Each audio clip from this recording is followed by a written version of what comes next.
Actually, like an old boy. I used to work on this construction site. I don't know if I told you. What the I used to fuck? work weekends on this construction site.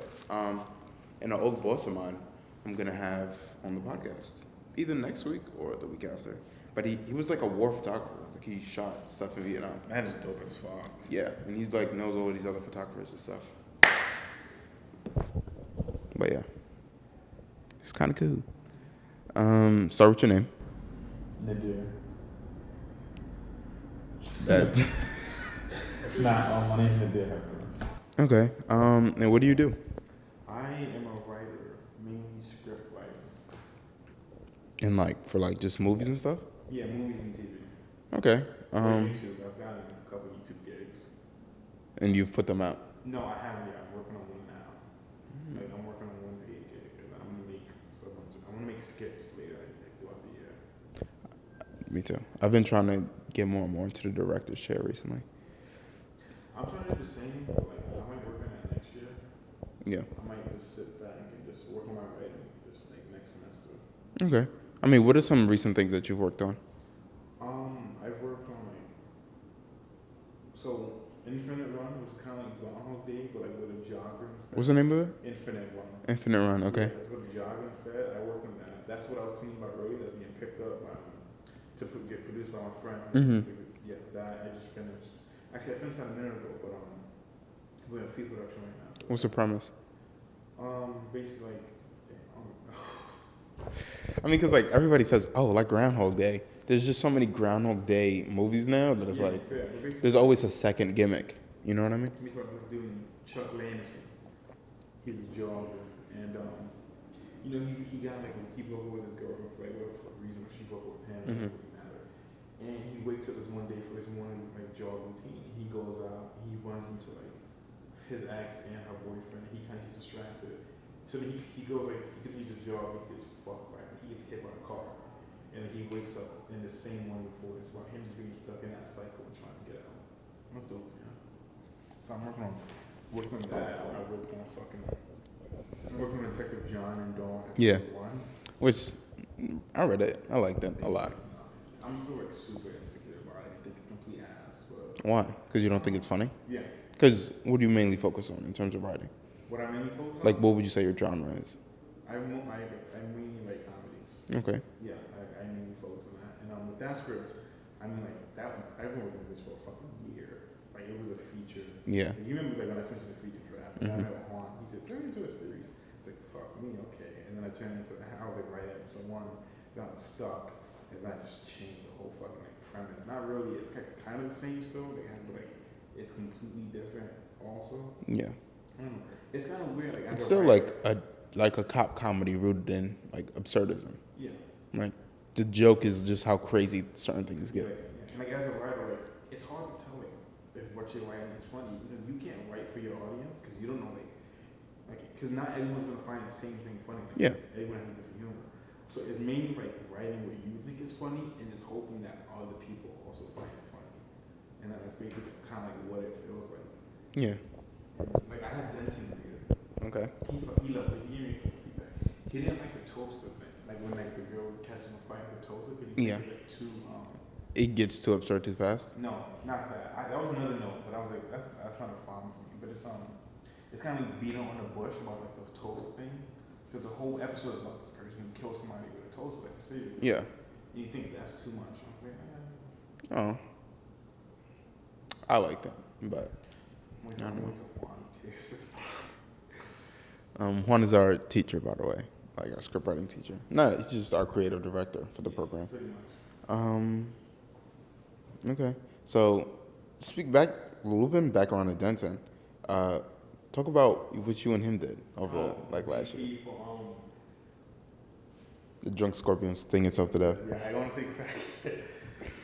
You seen the poster he made? Yeah, I remember I posted it on my Instagram. The poster It's like, was aha. fucking sick. He also like, Did he make it? Yeah, he made it.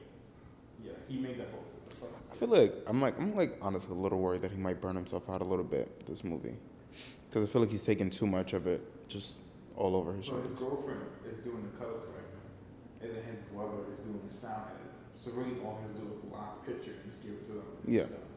So that's a whole weight. But even so, it's a feature.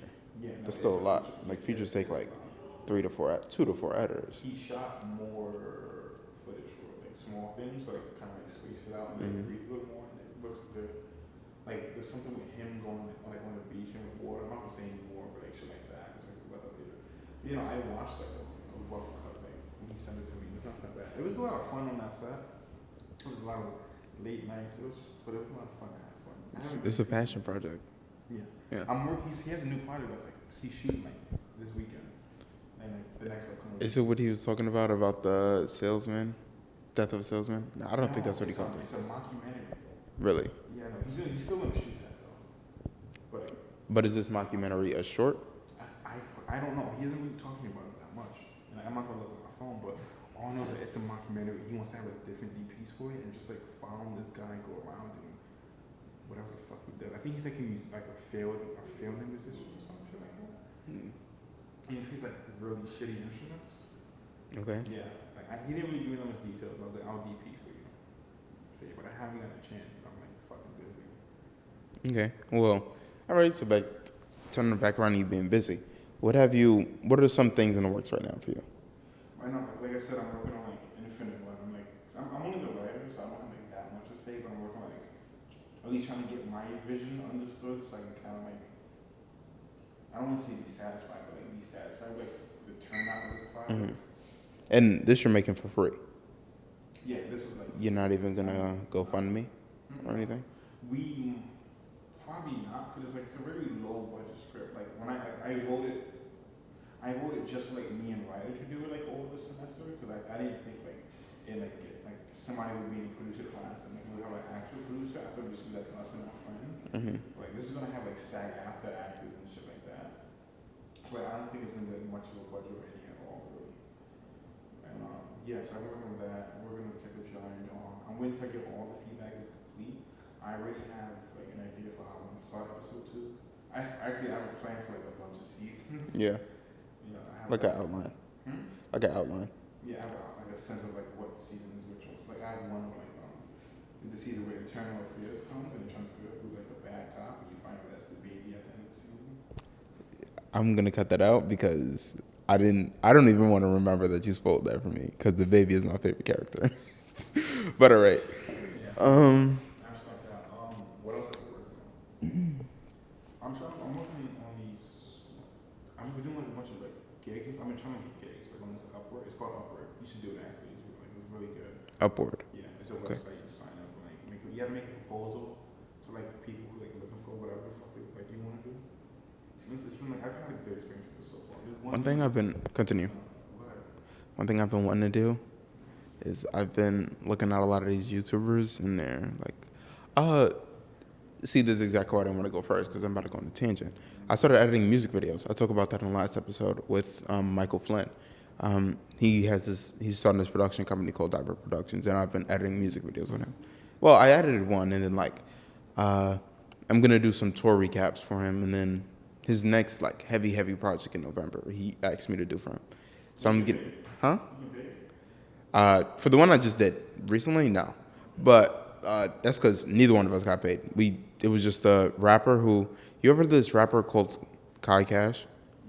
I might actually have him on the podcast. I've been trying to get a hold of him, but he just went back to LA. He's from Brooklyn, but he's on tour with. I don't know. I don't really He's one of those people who's really chill, but kind of evasive about what's going on. So when you try and talk to him, which is why I feel like he'd be an interesting person to have on the podcast. Because when you try and talk to him, he's like, yeah. It's like if you ask him what his favorite book is, he'll just give you a straight answer with no explanation behind it. He'll be like, To Kill a Mockingbird. Next question. So it's like, and then I always try not to get too pushy with him because we were kind of doing him a favor, in the sense of letting us shoot a video for it, even though there was no budget. Maybe because depending on if it's good enough, because I think it's pretty good. I'll actually send you the link when he puts it out. But it's on hold right now because of some stuff with his label, and they want to promote it or whatever. And I'm like, if y'all being this official, I'm like, y'all gonna bless us when the video come out. Speaking of shit on hold, sorry to cut you off. Yeah. It's Friday the 27th. I was expecting something to come out today, and I was expecting a Kanye West album. Yeah, it's not here again. Kind of just salty about that. Another year to wait, I guess. Total tangent. You heard the Yandi leak? Yeah. That got it's like 13 songs. 5 of them are like what? Because the fact that it got leaked and the fact that Jesus is King is coming out makes me think Yandi is never gonna come out. Yeah. And there's I'm legitimately torn up about it because some of those songs, it's on YouTube. You could literally look up Yandi leak. Some of those songs are just absurd, absurdly creative and I'm not gonna get too into fetishizing Kanye's everything right now, but I didn't want to say that because I was up to 4 in the morning last night just talking. It's like my roommate and my girlfriend roommates. And I'm like, oh, look at the time, it's 4, just after maybe. 12.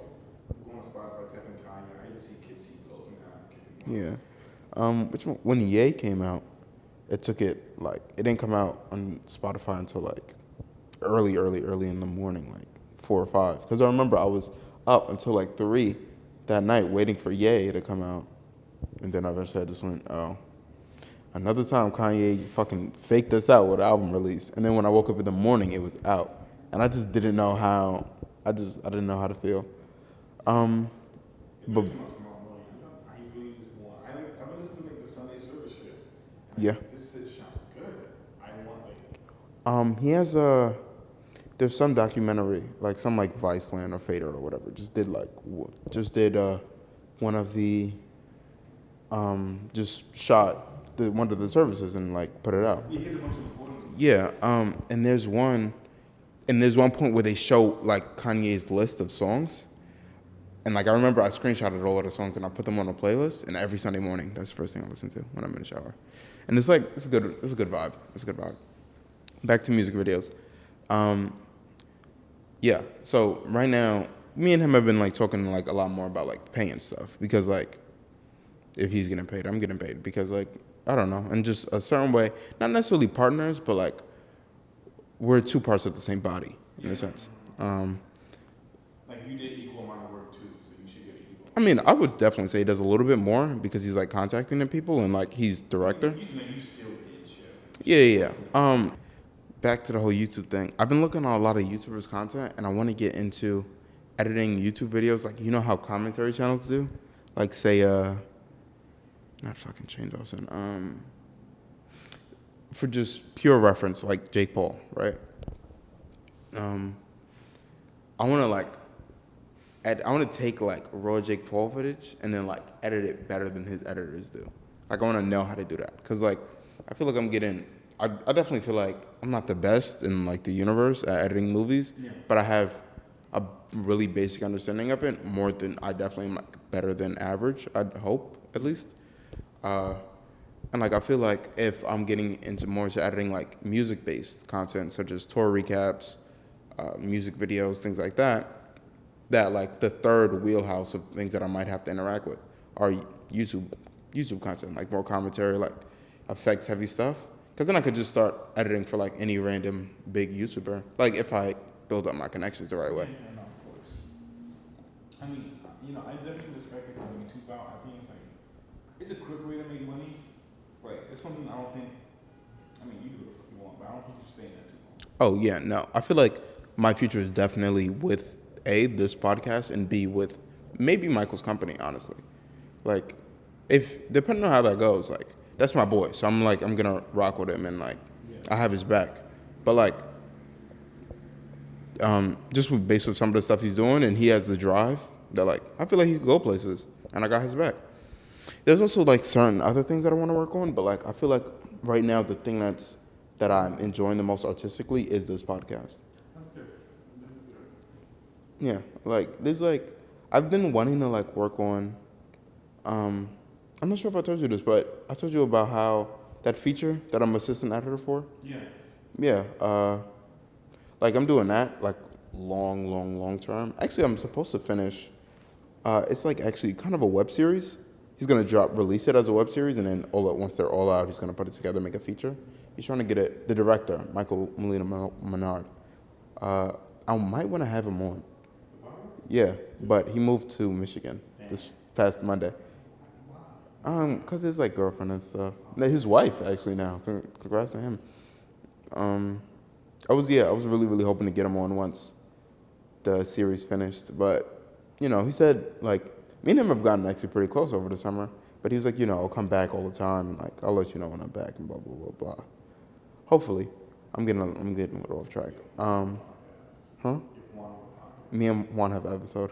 You do? Yeah, he was the first interview I shot. Wow. Yeah, I did him the week before I did Denton's. I just never put it out. Because I was having some problems with like, people get so excited when I tell them that, because I feel like anybody who knows Juan and knows me knows how good that podcast came out. Also, I don't have any visuals for it, so I've been really anxious. Fair.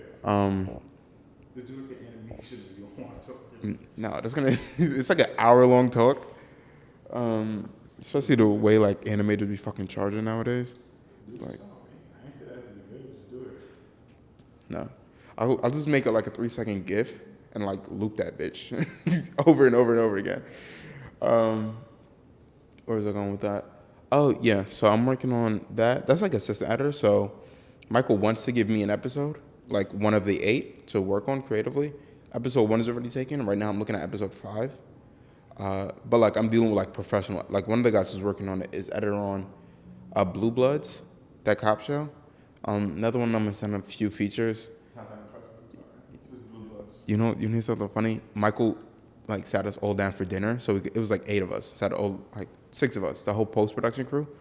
And then we were each talking about our experience, and he said Blue Bloods, and then like he was like, yeah, it's not that good of a show. Like he just said it. He just goes, yeah, it's not that good of a show, but like I just know so many people who got their start on Blue Bloods and then worked and then like made some really really cool stuff, and that's the point I'm at right now. I'm like, the concept of working on something and then just like being like, yeah, it's shitty. I'm still doing it because you need the money. Yeah, he's like, you need the money and you need the connections. That's literally all filmmaking is, just bartering time to make money and make connections. But like professional editors who've been doing this for 15 plus years. And I'm like supposed to be pitching against them my ideas for an episode to the head of post-production, which his name is John Raffinelli. I really hope I'm not butchering that. Great guy. I might have him on too. Just so he could talk about his experience and stuff like that. But like I get really anxious about just making it just like, oh, one filmmaker talking to another filmmaker about film. Because I feel like it could become just too, like, I feel like people on the outside can't really appreciate it. You know what I mean? And like right now the podcast is at a certain point where the people who are watching are like my friends, my mom, like people who accidentally clicked the link in my bio on Instagram. Well, I mean, you gotta start with people you know, and then you gotta start small, because then you're showing people that you're dedicated. Yeah. And like you're doing like I watched like the Denton one, I'm gonna watch the Mike one. The Denton one came out good. Like I enjoyed that. Yeah. I mean, honestly, I feel like the main reason why I have people on the podcast is because I think that they have something to say, and I think that that it would be a cool conversation. Yeah. What I have to say. I appreciate it. I mean, it's like a good amount of it is just the fact that like you're on your shit right now, Yeah. and also just because I like you. Yeah. So right now I've just been doing a lot of. This microphone is so loud, and I don't even know how I'm gonna really be able to fix it later, because I can hear the crackles in my own voice, and it's making me super self-conscious. Don't hold it close to your mouth. But yeah, right now I'm doing the podcast. I'm doing the Michael thing. I'm like, You own your shit too. I feel like I can be like a little bit more. You can always be more, but Yeah. you should start somewhere. That's what that matters. Yeah, because like I was talking about this with Michael, with the Michael before. I've had 2 Michaels on the podcast. It's super confusing. I didn't even really think about that. So now, I was kind of confused. yeah, Michael McBride, the longer one, the almost 2-hour long one. And I was saying I wanted to get more into doing other stuff other than editing. What exactly? Like maybe cinematography, like, and definitely directing. Like I feel like, give me a year if I just keep, Kenny Beats. Yeah. Of course you know Kenny Beats. He says this really interesting thing where he's like, if you do one thing for 10 hours a day for like 100 days, that's like 1,000 hours. By the 100th day, you're gonna be better at it. I feel like I'm taking that point of view with editing right now. So like, let's say if this is my first day, like by next year, like the beginning of summer, I better be like better than I am now, at least to the point that I would feel comfortable going other places and like trying new things and like really experimenting, getting good at say the next thing, and then coming back and blah blah blah. I because like Susan's in the grind. Yeah. Looking back on that script. Yeah. Looking back on a lot of things having to do with that movie. Yeah, we definitely didn't have enough coverage. Yeah, no. It was like really little stuff like whatever. Honestly, GFS hasn't really interacted with me about it since I finished it. I'm thinking about just doing color correction myself, slapping credits on it, and just sending it to the whole crew, like being like, because a lot of people have come to me like, "Yo, I'm trying to put this on my reel. Where's it at?" Yeah, no, like Ricky has been asking. Whatchamacallit, British actor Pride. Oh, Steven, he DM'd me on Instagram because Emmanuel tagged me in something and he followed Emmanuel. And he DM'd me like, yo, what's up with this? Yeah. We shot this like a year or some change ago. And I'm like, oh. I was waiting for it too, because that's like the last thing I need to like complete. Actually, that would be my first like thing added to my director. My first narrative. Because I don't have any other narrative on my name as a director. That was my first narrative ever. It's crazy. And it's a 4-figure movie that GFS produced, executive produced. 5. 5 is some changing coming. Yeah. Which is pretty cool. Yeah, but as I was like going back to what I was saying, like that was like a whole process. And like, What? Not even like talking like tackling the director, like my director aspect thing with that, because I had no experience directing a narrative before that project. But like from a writing aspect, I can look at that script. I've sent that script to people as like my writing portfolio, and like just to like show that this is where I kind of started, and this is where I'm at now. And with like Detective John and all, like I can see like I've been writing for like a year and some change now. I can definitely see the improvements. Yeah. Especially in the way like, in like my concepts and like what stories I'm gonna tell. Like I already know what I'm doing for my senior thesis. I just gotta do an outline. I have 2 feature ideas I'm like starting to develop. Really? Yeah. How are y'all all trying to, the thing about Pride kids, and this just blows my mind, because college kids in general who want to make movies, because when you deal with thesis, like GFS thesis, Rome thesis, they give these kids 6 figures and they send them abroad, and then these kids come back with a 15-minute movie, which I'm editing, by the way. Me and Gianna Christine, I'm definitely gonna have her on. I definitely need to have her on at some point so we could talk about the process. Co-edit partnership. Like, I'm just wondering where all that money went. You know what I mean? And like the footage looks good. They did there's a like a crazy crane shot in it actually that I was like, what the fuck? These are 17 8-year-olds doing this. 17 18-year-olds doing this. I said 17 8-year-olds. So it's like really, really cool, but I'm also like working with like Michael and then hearing about a bunch of stories from like different college kids and like seeing a lot of other footage for stuff. I'm like, people are making movies for like $2,000 nowadays. How are y'all? Like, you know what I mean? I just feel like GFS overthinks it a little bit. I mean, there's nothing wrong with having a big budget. Of course not. Like, I think it's definitely a good thing. At least like for my senior thesis, like Pratt doesn't do shit. Like, my film thesis don't do shit. You come to class with a script, you read the script, you get notes, you take the notes and fix your draft if it's complete, and then you are on your own for pre-production, production, and post-production and distribution. You're on your own for that. So Pride doesn't help you distribute it? no, we have to do everything ourselves. Okay. So I have to set a team of people I want. I already have like 2 producers I want to ask another. When does this due? This is my senior year at college. Oh, so you got 2 years? Yeah, I have 2 more years, but like I'm in my mentor. He said it's good stuff about it now. I already have my idea. For pre-production, yeah. Features take a long time. I already have my idea, and I just need to like develop it more with the right script. It's a spy comedy. Spy So comedy. it's a spy comedy or like a behind the scenes about like documentary thing. But I kind of want to lose the spy comedy. Interesting. So how do you go about picking people to work with you? Is it just like your friends that you know happen to be good at it? Or is it like... So it's kind of like that. It's based off like who I've worked with. Mm-hmm. So I'll look at certain. I might actually find a first already, because the kid is just fucking. I'm Mark, I'm gonna stop talking just in case. Yeah. Can you cut this? Can you cut that? I'll cut out the name. Okay, so it's my you can stop there to cut. Fucking I asked him to be my producer, but and then I asked him, and then the girl I was telling you about earlier, I expected my producer to say no to that. I gotta fire her too. Okay. But it's basically a thing of like I've worked with people before, so I kind of know like their strengths and their weaknesses. Yeah. So like I know that Mikey like the thing with him is that he's a director. Mm-hmm. And he always goes in with a very specific vision. He does not stop till he gets that. So that's good as like a second-hand man producer. And then Or an AD. Or an AD. Or AD. Because like, if the director gives the AD the vision, then the AD can help hold the director to that vision.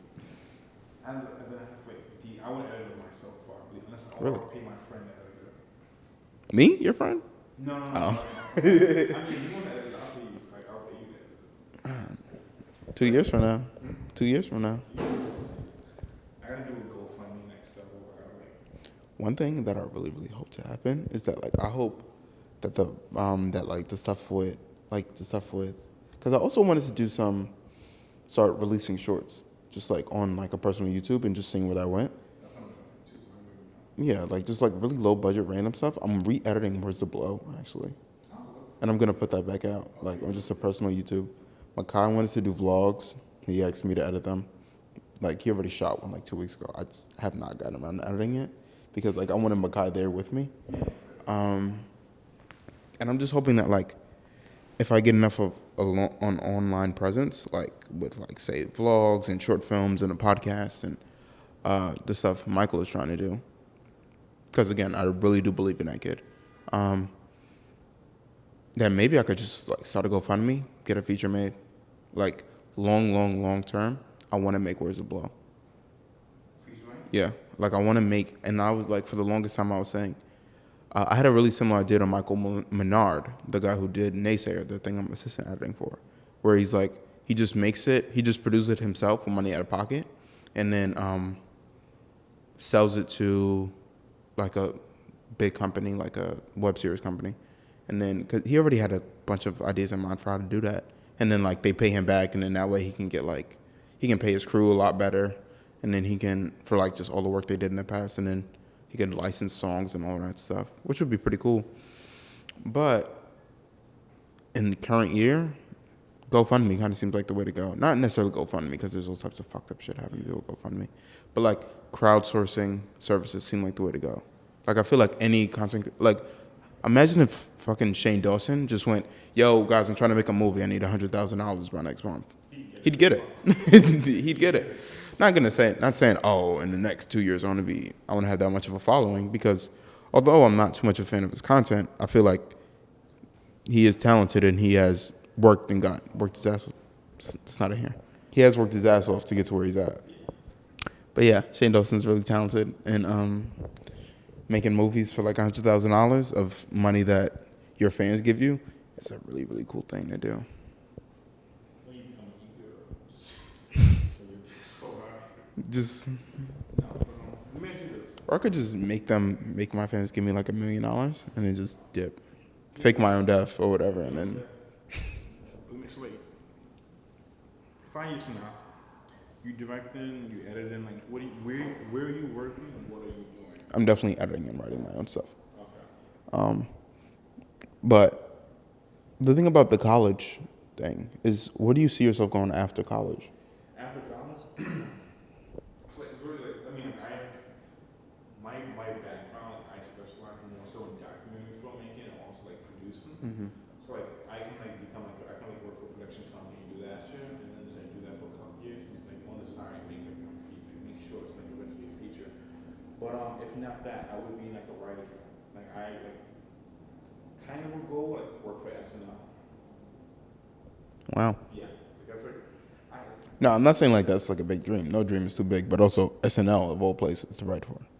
Not like a South Park or a BoJack Horseman. I think I can write comedy. I think it'd be fun to do skits. I'd probably do it like if I would like have the opportunity to do it, I'd probably do it for 5 years and then quit because I wouldn't want to stay with that. Yeah.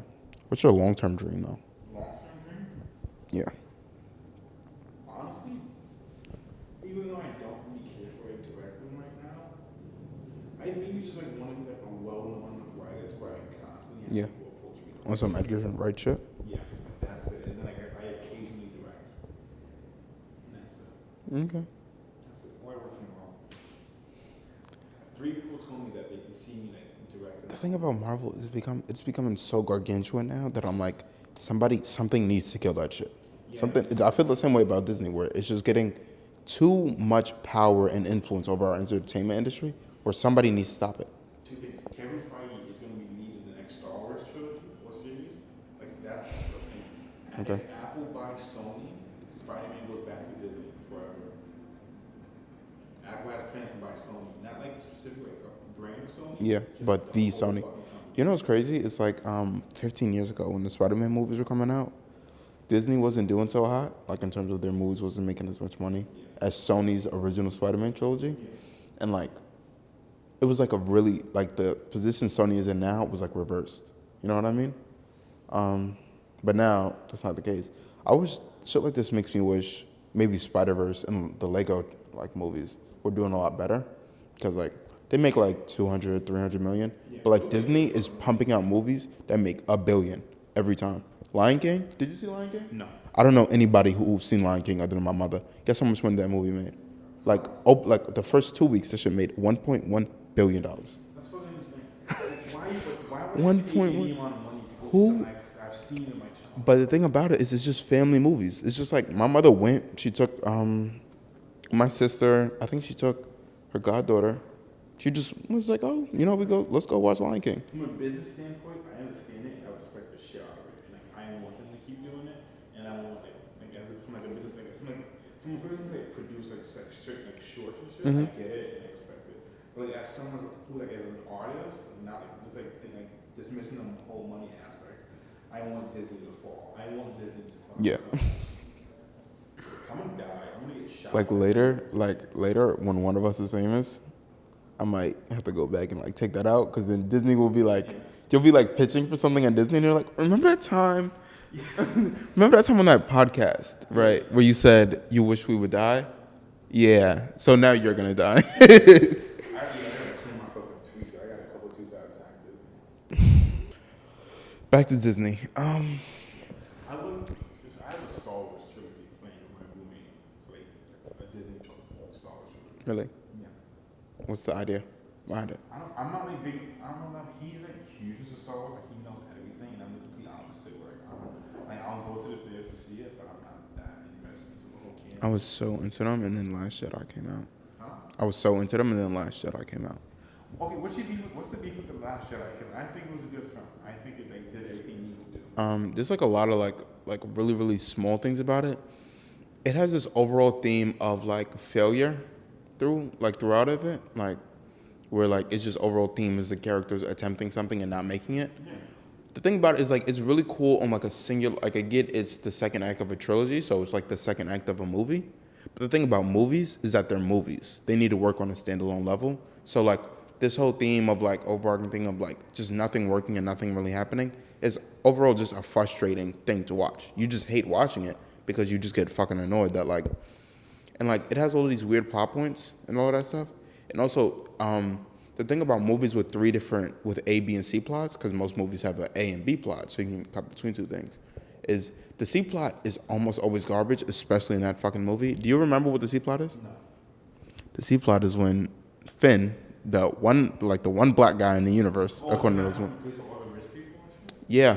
Okay. The fact that you don't remember it, my phone fell again. The fact that you don't remember it shows like how little that shit mattered. So 3 plots, right? One of them is garbage, and the other 2 have this overarching theme of our characters failing and then trying to get back together, right? And then it has the whole fake out Leia death, where like the ship blows up and then she's in space or whatever. The thing about it is, the thing about the Force is like, I get it's like, oh, the Force can do anything you want it to do. The thing about the Force is like, the rules were never set in stone, but like, they kind of make the Force magic in a way, where it's like that, the scene where Leia saves herself. Yeah, the scene where Leia saves herself makes it feel as if the Force is like it could just do anything. It's just like, whoa, we don't really have any rules, which I don't know. That could work for some people. I hate it. I feel like it doesn't necessarily ruin the Force. It's not that drastic, but I feel like it is like a major like they're like really kneecapping like some of the future tension in their movies. Cause like now it's like, who's to say like any scene where like say Rey is in danger, she can't just fly. You know what I mean? But I think the thing with that was, and I could be completely wrong because I don't know shit about this, like how deep Star Wars goes, but like she's like a Skywalker, and like that's a special thing for some reason. Because that means something. I heard some theory about that too.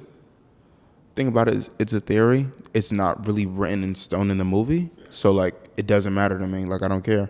Also, that whole thing with Luke dying at the end, I've heard some really good explanations for it, like about how like like him dying in the sunset and like that's foreshadowed in like previous movies and all that stuff.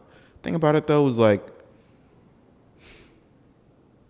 nothing was more irritating for me in that movie than that scene where Kylo Ren and Luke fight, and you see Kylo Ren like cut through him, and like he's just still there, and like this was like after I was thinking about the Leia scene, and I'm like, all right, so what can't the Force do at this point? Like, can't you just be Superman basically? Can't you just be Green Lantern and just say, oh, it's because of the Force? As if I believe it, it could be a thing. It's like the exact same problem. I feel as if like that whole thing is just that whole like final battle. Really could have had a lot more oomph to it. Yeah. Like that scene with Kylo Ren is like where Luke is standing in the sand and Kylo Ren shoots a bunch of all the ships blast at him, and like Luke is still standing there. Was probably one of the coolest things I've seen in a Star Wars movie. First of all, but it would have been way more impactful if Luke's death was just like that. You know what I mean? This character that they've been building up and that we know that they're going to kill off. We know they're going to kill off because there has to be a last Jedi. They keep explaining throughout the thing. He's going to die. They keep foreshadowing it. Yoda died in his movie. Luke is going to die in this movie. You know what I mean? Because he's the mentor character. And he ends up dying anyway. So I'm like, it was really fucking cool when he was still there. I was like, what the fuck? I was like, what the fuck? Like, how do you make it? But like, I don't know. I feel like that movie like tries a lot of things. It takes a lot of risks that just don't really pan out for me. I've heard that a lot from people, and I can see it. But I respect Disney for taking risks. Yeah. No, I respect that because like. Also, its characters are fucking garbage. Huh? Every character in that movie sucks except Kylo Ren. Yeah. And also the big Snoke thing where they're like, whoa, where they keep building up Snoke for the first movie and a half. That's back to the whole thing of failure, like subverting your expectations. It subverted my expectations because I expected a good fucking movie when I paid so and so amount of money to see it. You know what I mean? I was expecting that when Disney put like $200 million behind a movie with all these talented people behind it, I would be engaged in the plot. And like, even though that fight scene is pretty cool too, where that fight scene was horrible. No. Really? You didn't like it? The choreography of that. You don't look. If you look in the background, you just see dudes who's nowhere near Rey and Kylo's going like this. Yeah. The thing about that fight, and that also makes it so weird, and why the first movie I didn't feel this way, but the second movie it just becomes a bigger and bigger plot point for me, is that Rey's lack of a character draws so much more attention to when she's just like so powerful. You know what I mean? Like she just was born in the desert, chilling in the desert for like, I don't know, let's say 20, 25 years. Comes and then now she's on this huge space odyssey, and she's like the most powerful character in the movies. She's the strongest Star Wars character. Yeah, she's Luke's character. But the thing about Luke is like Luke had like plot points and stuff like that, and we watched Luke learn a lot of stuff. So like you kind of let him get away with it because you watch Luke try and use a lightsaber and fucking suck. You know what I mean? Rey, she just picks that shit up and she's just killing it. Yeah. Like, admittedly, Luke was the main character, and so like we let him get away with like being way too powerful in certain situations. Like the fact that he beat Darth Vader. Was like it's absurd. That whole fight scene is like really cool to me. But like just on the basic, like if this wasn't a movie, if this was like a depiction of history or something like that, I don't feel like it would work like that. But these are movies, so like they're based on characters and plots and like stuff like that. So I don't get into the nitty gritty of the choreography and stuff like that. I mean, like although I'm like I don't know, just like all of Rey's fight scenes in that movie just angered me because I feel like she's a little too powerful. Like the thing about it is like I usually feel that way about like villain characters. You know what I mean? Like I usually would feel that way. Like let's say a villain was too overpowered or whatever. You know, that's actually a good point to bring. Like, Yeah. usually, like, when you watch a movie and you were rooting for the hero, you're like, damn, this villain's too strong. I don't think he's gonna do it. The thing that makes you root for the hero is because you feel like they're against insurmountable odds. The thing about any situation Rey is in is I feel like Rey could I just said she's the most powerful Star Wars character. I don't feel like Rey's gonna ever be put in a situation where I fear for her. First of all, I'm not gonna fear for her because I don't really like her. Like Kylo Ren is like the best character. Poe was probably my favorite character, and then Finn I'm also kind of rooting for because like I really feel like, and like I could be completely wrong, but I feel like with the Rise of Skywalker, it's gonna be like complete 180. yeah, And you're gonna be thinking like, made us think the whole time like it's been like we've been like following Rey, and she does. following Kylo. Yeah. See though, if that happened, it would be so cool. But the thing about it is, I know that's not gonna happen. I know Kylo's gonna switch sides last minute and die in some really tragic way, and then.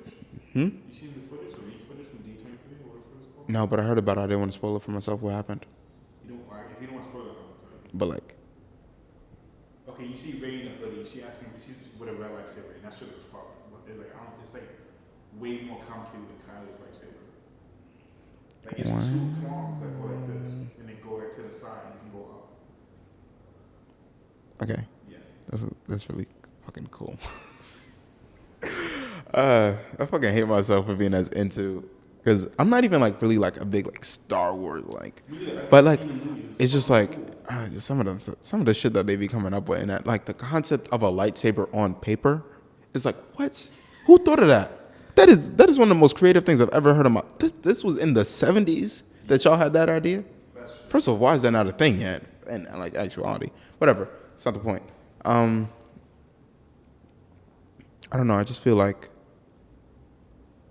the whole like this whole thing of like the new Star Wars movies. I just feel like other than Rogue One. Rogue One was fun. I think Rogue One because for the longest time since I was a child, I've been wanting like a Star Wars war film, like the nitty gritty. That's like if I was famous or when the Pope sent me a Star Wars film, I would want it to be Rogue One. The thing about Rogue One though is like it's set first 2/3 are just so garbage. They're not garbage, but like it's super slow and painful. yeah. You expect it to go But like the second you get to that beach scene, it's like this is what like this is an adult Star Wars movie. Not to say that Star Wars movies are just for kids, but like this feels adult. Like I feel like this is a movie. This isn't a Star Wars movie. This is a movie that takes place in the Star Wars universe. And then you see that scene with like fucking Darth Vader at the end, just fucking those two. That's my favorite Star Wars scene ever. That's Darth Vader's. That's the best like fight scene in any which one. Fuck that whole Kylo Ren fight with Rey at the end of episode 7. That shit was cool when you saw it the first time, and now you're like, now after watching Last Jedi, I can't even enjoy that scene because I'm like, why is she like beating him so bad? You know what I mean? Like I get he was injured in that fight, and like she has the Force on her side or whatever, which in itself just kind of gets on my nerves to say out loud because that is another thing that makes me feel like the Force is just magic. And just like you could do anything if it's a religion. You could do anything if God is on your side. But like, I don't know. Star Wars. I'm gonna watch episode 9. Probably like I don't want to be the guy who's there opening weekend and then like it's full of people. Yeah, but it's just full of people. It's just full of like I might watch it like the Tuesday after or the Tuesday after that, even better. Endgame I saw opening weekend. I saw Endgame opening day. Really? You did that to yourself? Was it worth it? You know what's funny? I'm not trying to spoil Endgame. I'm gonna spoil Endgame. It's been so fucking long. Fuck these people. The amount of times I accidentally spoiled like little parts of it for it. To people. Also, did you hear about how the weekend after they left the spoiler ban because they wanted to drop the Far From Home trailer? Yeah. So then they released a new trailer for it, and it has the Thanos fight at the end. So like a lot of characters who are dead you see in the trailer, and it's like I don't know. It just ruined a lot of people who I know who hadn't seen it were like, wait, so they do all come back and shit like that. I don't know. It's just funny. I don't remember what I was saying. Oh, I saw it opening weekend, and I don't even remember where I was going with that. Never mind. Okay, I saw opening day. I had a good time. I was with friends sitting at the animal. They got Yeah. and like I I was enjoyed it. watching that Avengers Assemble scene the first time. Like, how was that watching that the first time? Because the thing about Endgame that makes people keep watching it is the crowd. You know what I mean? I was on, so I was like last night or the night before. I was planning on rewatching Endgame. So I like the progression of it, like Yeah. just the whole like movie in general. But I just really wanted the third act. Yeah. But I couldn't get to look in it. But seeing that for like the first, like seeing Captain America like Mjolnir, what the fuck was cool. I love Fat Thor. Both Thor is my favorite character of all. I enjoyed it. Like it was cool like to see like the shit I grew up with like fighting the end. Yeah. And now I can But it's not over. I'm done. I saw Far From Home. I right believed it. I hated it. Really?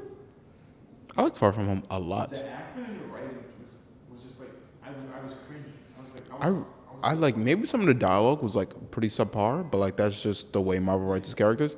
I feel like that it's really interesting, like the structure of its acts. It's just the coolest thing I've seen in a Marvel movie.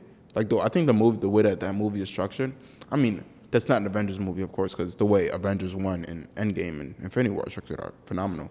But like the way that Far From Home is structured with the whole fake out villain and then like half of the second act takes place in a whole other country and stuff. It's just immaculate. Like it's just creative. I feel like since Marvel got everybody's eyes on them, they can make more movies where it's just like really random crazy shit happening. the only thing I'm gonna see now is Thor: Love and Thunder, Guardians of the Galaxy 3. That movie looks so stupid to me. I do want to see Guardians though. Why does that movie look silly to you? Just the concept of like Natalie Portman is Thor, right? Isn't she? No, but Thor, like Chris Hemsworth is still the main character, but there's the female Thor in the comics too. Yeah. Doesn't he has daughters and stuff in the comics too? Yeah. But it's also like I don't like that name. I don't like that name. Thor: Love and Thunder. Yeah. I like His name is something like what's Natalie Portman's character? Jane. Another thing, that's a horrible name. Another thing, they're making a solo Black Widow movie. Yeah, I'm gonna see that. You know what would have been cool? Is if they say the end of it, because you know how originally they wanted the snap to happen at the beginning of Endgame instead of at the end of Infinity War.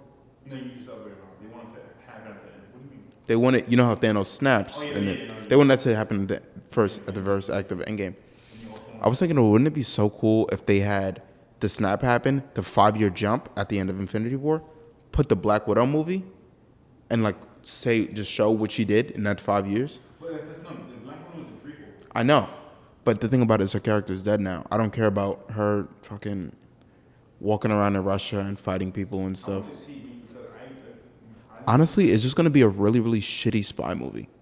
I just want to see it as a spy movie. It's gonna be like a slightly above average spy movie.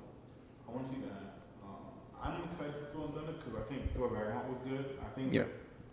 the Top 5 Marvel movie for yeah, me. no, definitely. And people hate that shit on that film a lot, and they did. I think. Because its villain is really weak. Yeah, Hela was really weak. She's probably like bottom 5.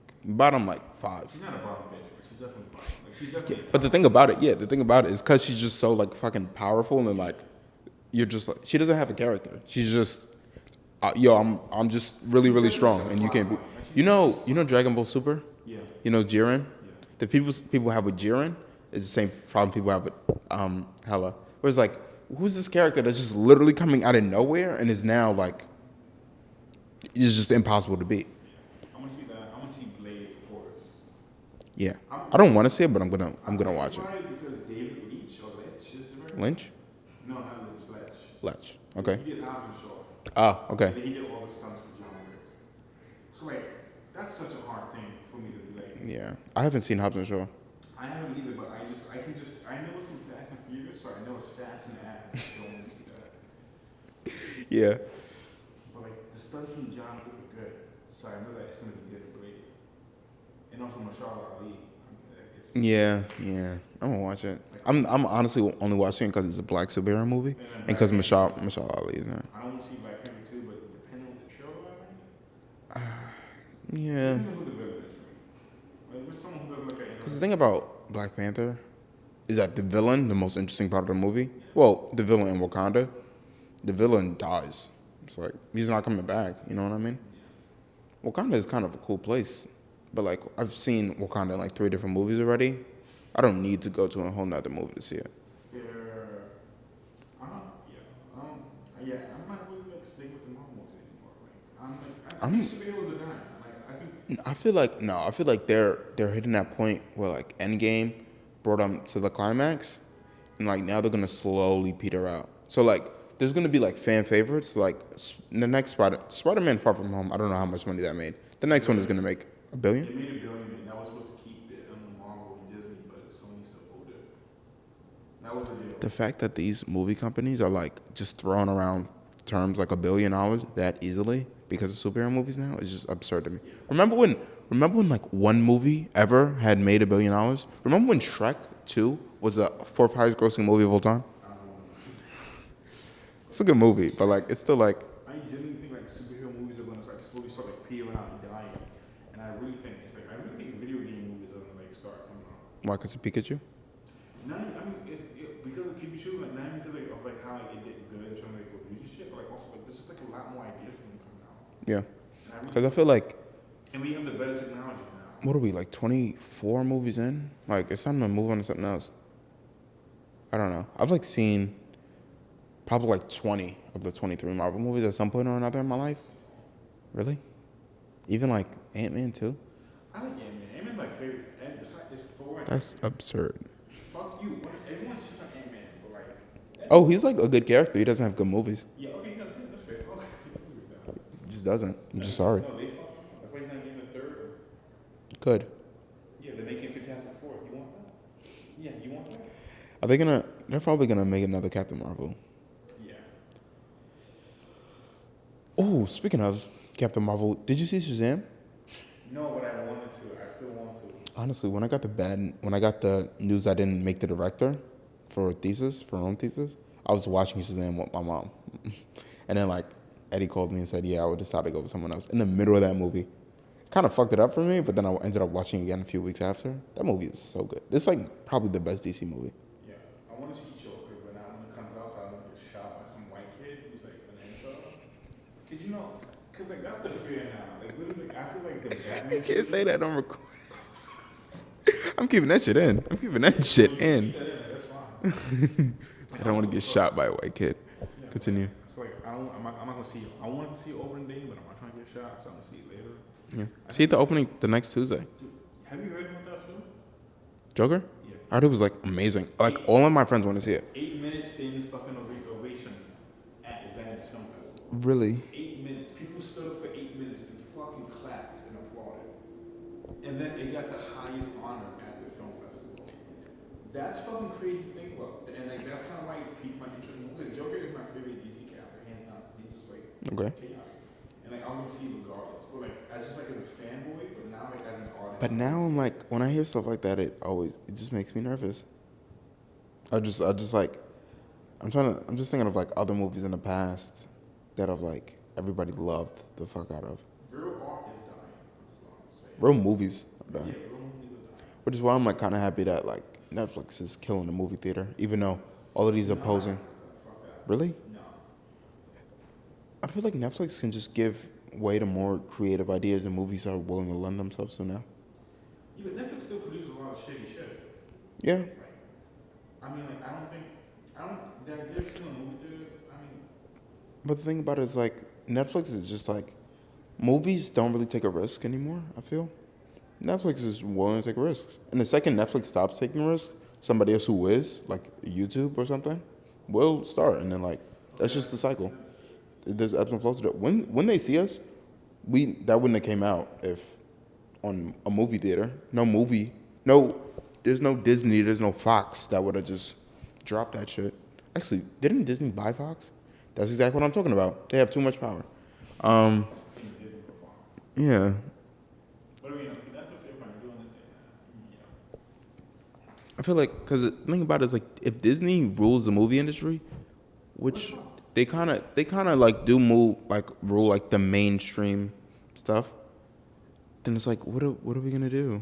We're just gonna watch fucking Lion King remakes and Beauty and the Beast remakes. Yeah.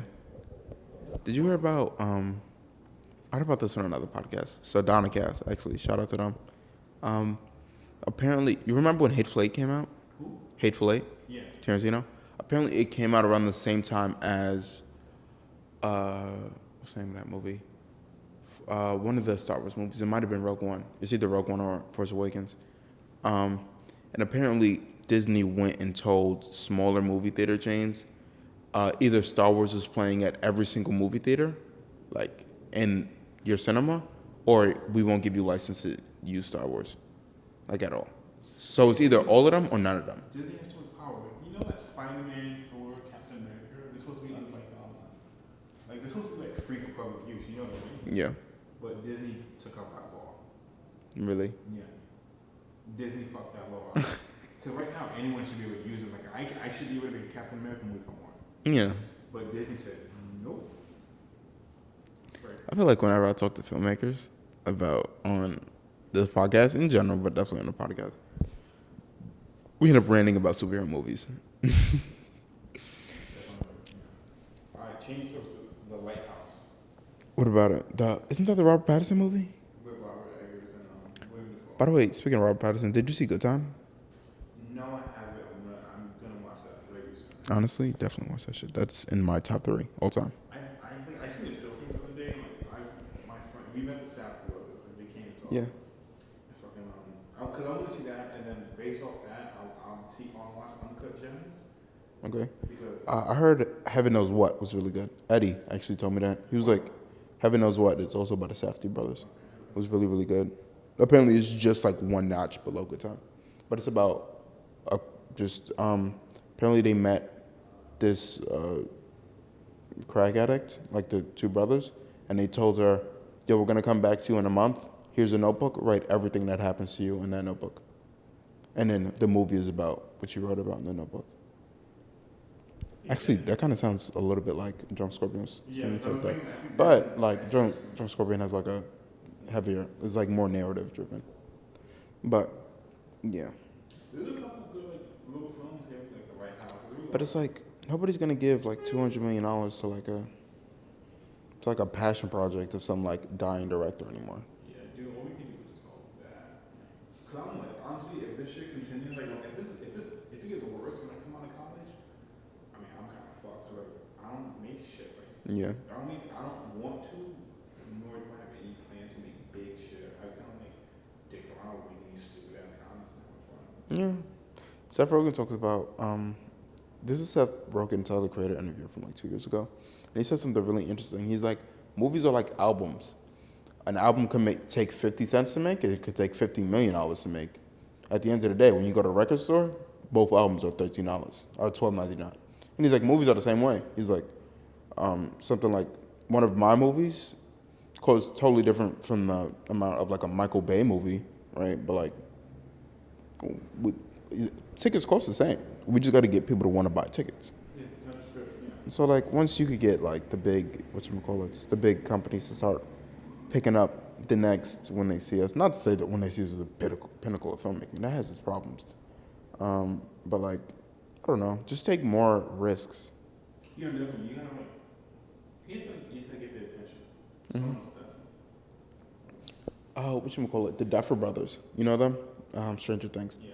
Did you see the short that they pitched to Netflix to give them Stranger Things? We watched it here. Yeah, actually, yeah. But I also watched it because I used it for my pitch. I was in a bad way most. It's really good. I actually used it for my pitch for the Cairo movie I was telling you about.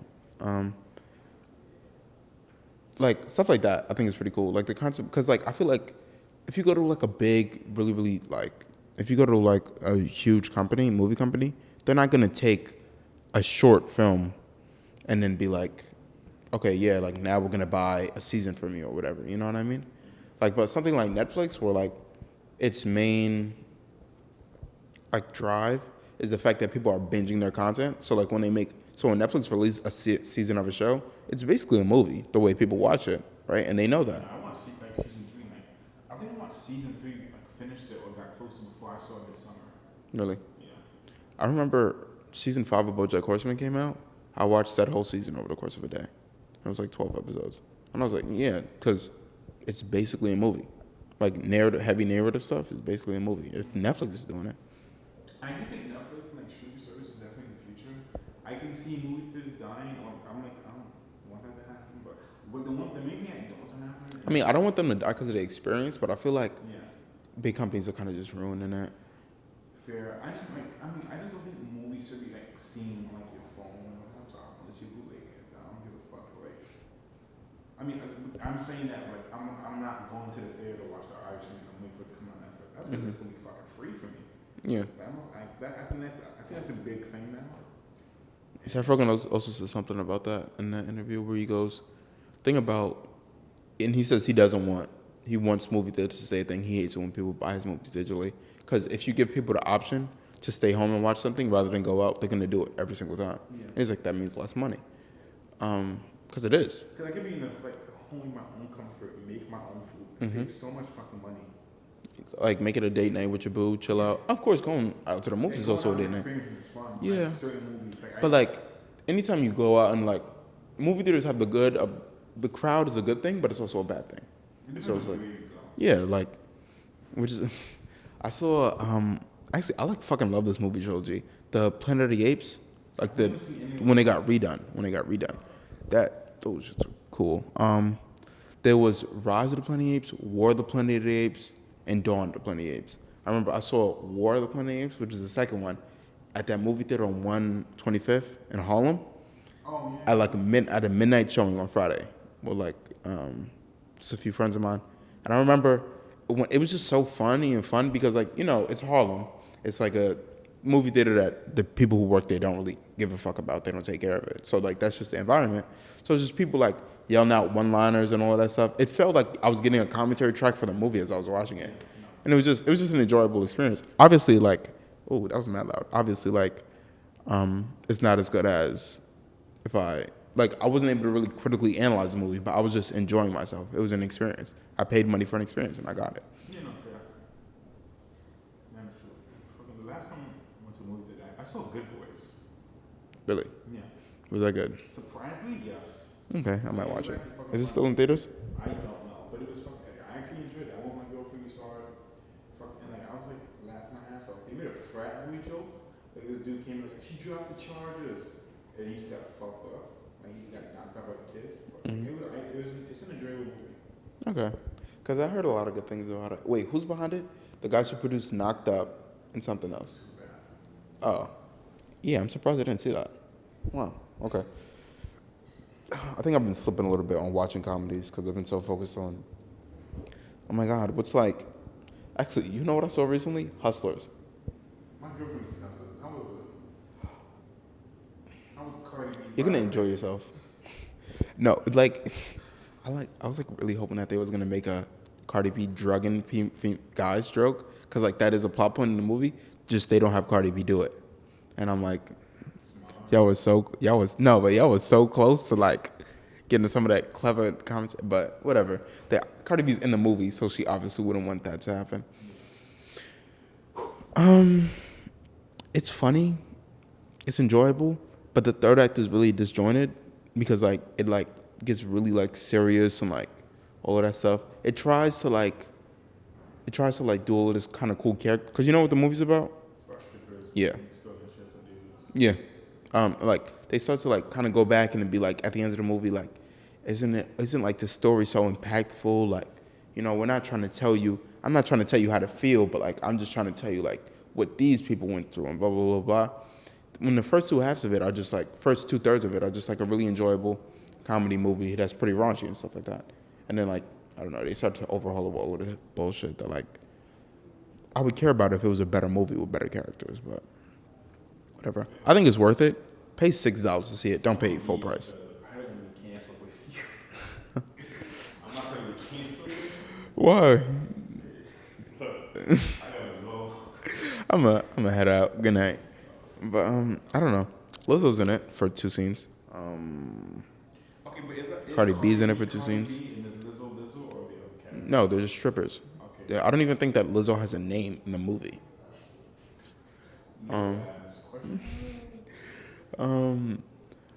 Whatchamacallit? Jennifer Lopez is like the mentor character. Constance Wu is the lead. Yeah, from Crazy Rich Asians. From what? Yeah, Fresh Off the Boat. Yeah. I used to watch that show. I haven't seen Crazy Rich I remember I made a joke about this to my mom because she wanted to see it, and I actually saw it with her. I saw it with a friend of mine the Tuesday before I went to see my mom, and then she was like, "Oh, Constance Wu, isn't she from Fresh Off the Boat?" I'm like, "Isn't that show? Isn't that that show that came out around the same time as Blackish? But like because the public can only really care about one minority-based show at a time, it just got kind of nudged to the side." And she was like, "I mean, like a little bit, like I don't know." You know, I guess like two different fucking spinoffs. Yeah, Grownish and Mixedish or whatever. But like, isn't it crazy how big that show was getting? When Fresh Off the Boat came out at the exact same time, not like 2 or 3 weeks. I remember seeing the first few episodes of Fresh Off the Boat, and then we're getting shown back to back because this is back when I used to watch cable.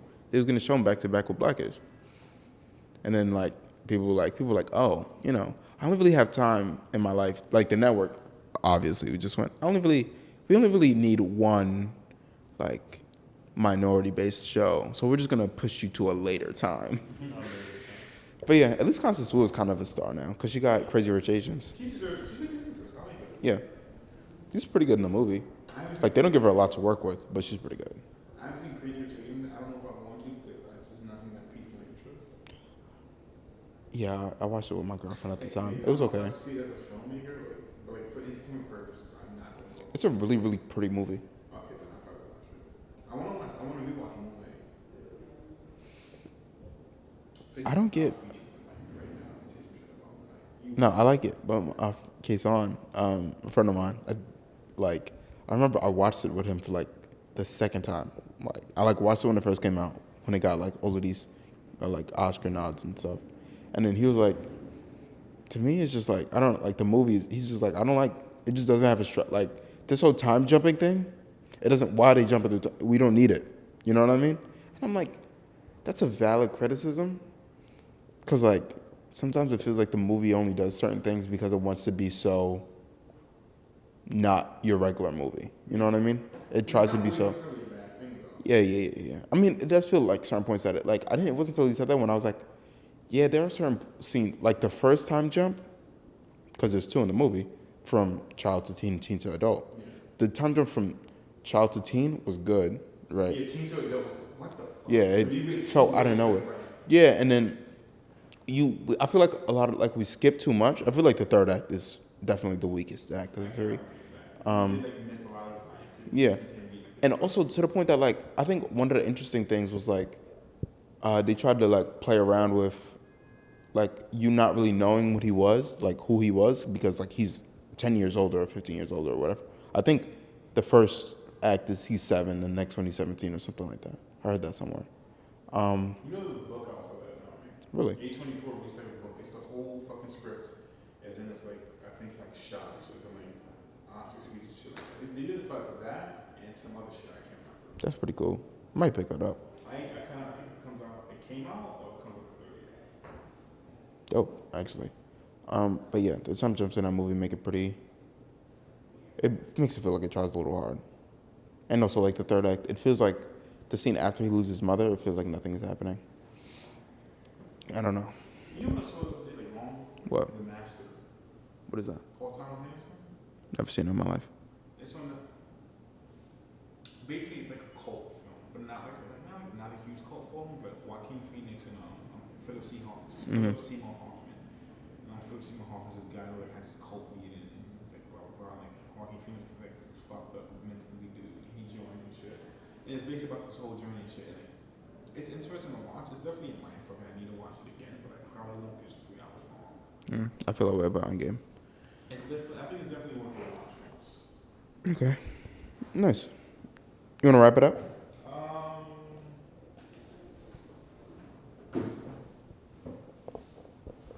I can talk a couple more minutes if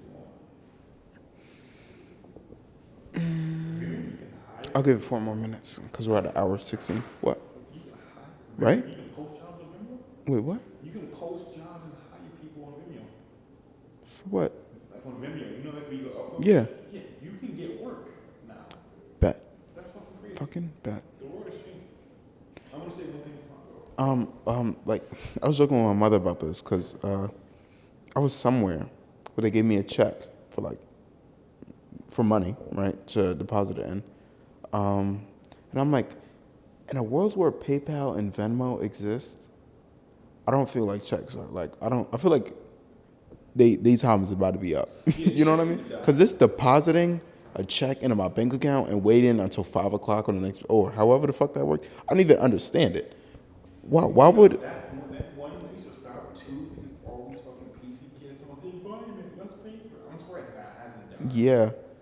yeah, we definitely need fucking, like, to the point that, like, I can Venmo somebody $50 for, like, I don't know, like, I've gotten Venmo from getting for yeah, Michael, like Menard, who I'm studying for, he Venmos me. That's how he pays. He doesn't fucking, you know how like inconvenient it would be if every single time I finished an episode package, he gave me a check, you have to go to a fucking ATM. or like even worse, if he had to send me a check in the mail. So I finished episode packages, send him the EDL, he just Venmos me the amount of money he's supposed to Venmo me. Fucking, I used to do my direct deposit for work, but it took it 2 weeks to process. So like, this check came, fucking, it didn't come Friday. It came Saturday. Okay. And I had my mom to come to my house all the way to school just to give it to me. What was you saying? Yeah, Venmo, checks. Yeah, checks times are fucking up. I don't know. That's it. Anybody want to shout out? Shout out to Nadir Hepburn for being on the podcast. Shout out Denton, love you, miss you. Shout out Lizzie and Ryder, Infinite One Team so far. Warren, love you. Jalil, you meet right next to me. Always a pleasure to see you. That's what God. I know you're not real, but Trump doing good now. I'm keeping that in. You can keep that. I don't give a fuck. What they gonna do? Tweet me? At Nadir Hepburn, everybody. Fuck you.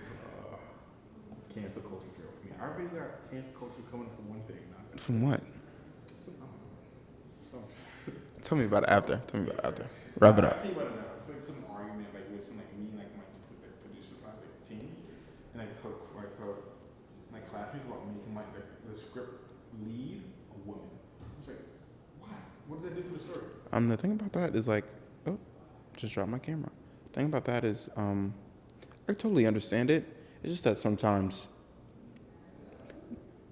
like, the best writing comes from what you know. Yeah. So like, I mean, like, yeah, it could be a woman, but also maybe get somebody else in the writing room for the woman if you don't feel like you're equipped to handle it. Whatever. I don't think, but for some reason when you said you got canceled, I assumed that you was getting Me Too'd. And I was like, uh-oh. Why are you so I don't know. I just always assumed that because Me Too was like, I don't know. That shit happened. Like, the amount of guys who just be like, whatever. I got into that with the last episode. Like, just like, control your fucking penis. Like, I got shit to tell you too. all right.